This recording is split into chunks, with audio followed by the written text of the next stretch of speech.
Hello, everyone. Welcome to Lost in the Real. This is Shawn, And this is Morgan. and today we are talking the new horror film, Rosario.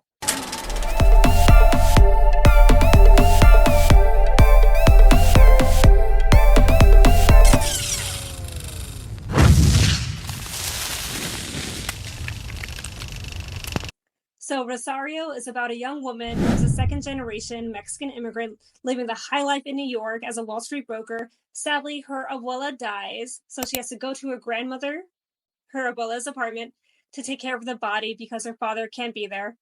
And when she gets there, she learns that her abuela has been keeping secrets, dark secrets, and those secrets cause the past and present to collide in a very scary, supernatural way. So, Shawn, what are the positives for you? So, for an independent, very low budget horror movie, there's a lot to appreciate here. The practical effects, especially, really blew me away.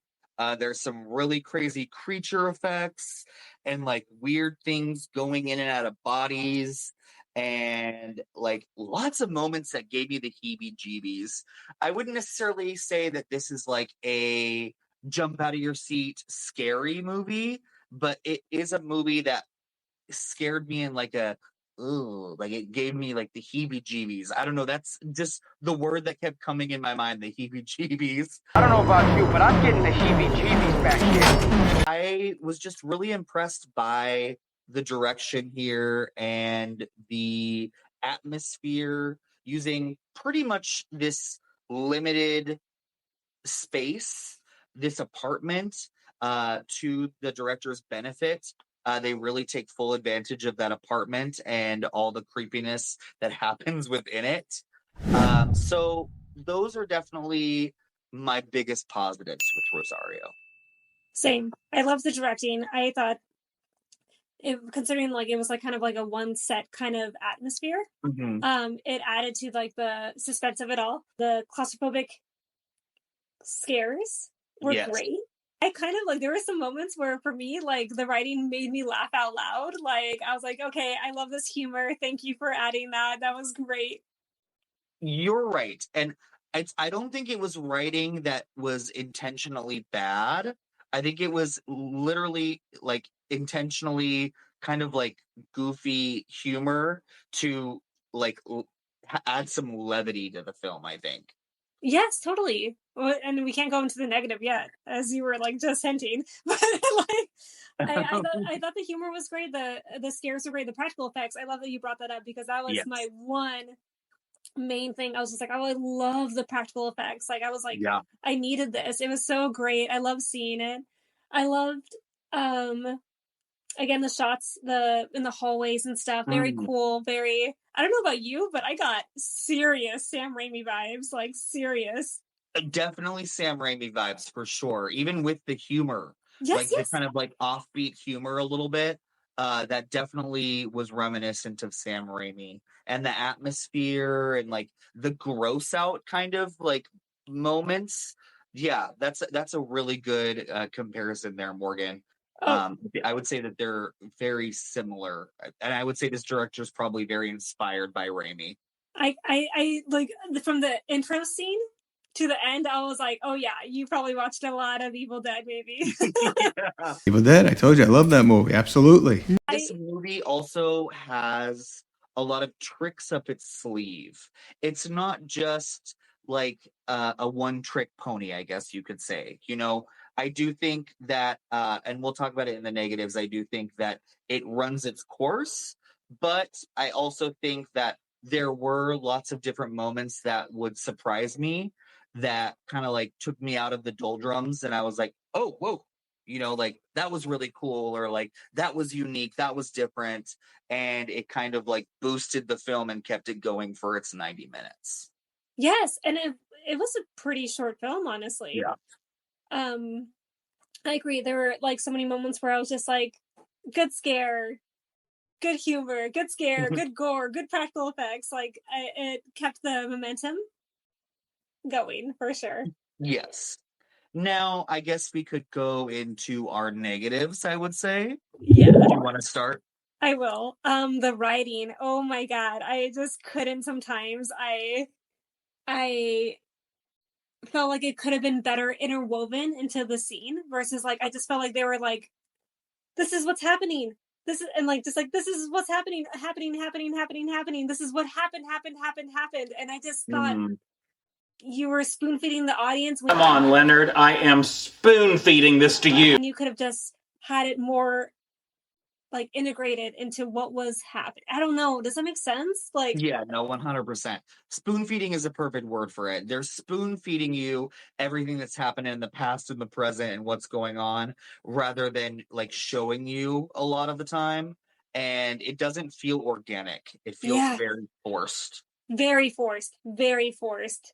It didn't feel natural at all. Yeah. So I think with this movie, I definitely think the direction was on point, but the writing is where this movie falls short for me. This to me felt like prime example of short story that would have made a great short film, 15 minutes, that was it. And then it's spread across 90 minutes. And yes, they do have tricks up their sleeve, but it's not enough tricks to like keep you invested completely. And I just found myself, I kept getting bored, and then something cool would happen, then I'd like perk up a little bit, and then I'd get bored again. And I think a lot of that had to do with the fact that, like, this girl, the movie's called Rosario. I wanted more from this character. I just don't know really who she is besides she's a Wall Street broker. And we get that first little blip at the beginning where we get to know her and her family. And I just didn't really feel like we got enough time getting to know who she was or to care about her before she's thrust into this situation. Yeah, exactly. And you have all these side characters, and you're like, I kind of see where you're going for this, but it's not impressive. I thought Emeralde did, Tobia, the main character, Rosario, did a good job, especially considering that I'm sure that her character was very limited in what she was given as a like with the writing to go Oh, off. absolutely. I thought she did a good job, but like, oh my god, what you said, like I watched it twice because when I first watched Rosario, I was bored. To Mm, be blunt, I like even the enticement. I just like oh humor, gore, or whatever. It just wasn't enough, and I for a short film, it felt like it dragged on. But then rewatching it, I was like, okay, this is good, but it probably would have done better as a short film, like yeah. short. Yeah, I would say that's the case with a lot of horror films nowadays, that they have a really cool premise, but they don't know how to stretch it to 90 minutes. And I would say to all of those writers out there who are trying to stretch their film to 90 minutes, the first thing you need to do is create characters that the audience can relate to, they can latch on to, and that they care about. And then like go into all of the horror, you know? And that's what good horror does. It makes you care about its characters first, and then it throws its scares at you. And that's one thing Rosario just didn't do for me, unfortunately. So, like you said, I was bored a lot of the time. And then you have David Desmalchian, who was just incredible in Late Night with the Devil last year. And he is given such a crappy, nothing to do, nothing burger role. So that annoyed me too. That annoyed the crap out of me. Yeah. I just that really kind of pissed me off almost. I don't know. And then like going I guess my biggest flaw, my biggest negative is the Mhm. writing, and it was like we've seen this all before. Like 100%. scene for scene almost in a way. Like Yeah. And I love the cultural perspective. I think yes. it's really cool to have it through the lens of a Mexican immigrant and you know her family and you know the abuela and like you know these kind of like Mexican Catholicism rituals and stuff. Like I thought that perspective made this movie unique, but it just wasn't unique enough to stand on its own with the terrible writing. Terrible writing. Yeah. I just wow. Yeah. Okay, so Morgan, what would you rate Rosario out of 5?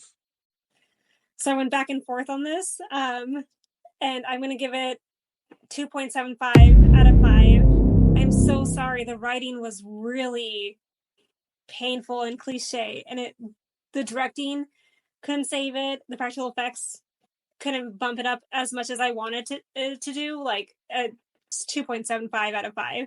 I will, and I love horror. I probably won't recommend this movie unless you. I don't know. Yeah, I'm gonna go even lower. I have it at a 2 out of 5. Oh, Yeah, this one, it just doesn't work on so many levels. It feels really messy.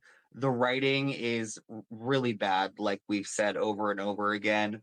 And I think just the biggest flaw of this film, it's called Rosario. I want to know more about Rosario. You know, like let us get to know her. And this movie does not let you into that character whatsoever. I have to give a plus to the practical effects and to the direction, especially for such a low budget horror film, but it doesn't have the goods. So I would not be recommending this film, even for horror fans. yeah, same, which hurts me. It hurts Oh, too. Yeah. thank you so much for watching Lost in the Reel. I am Morgan. And once again, I'm Shawn.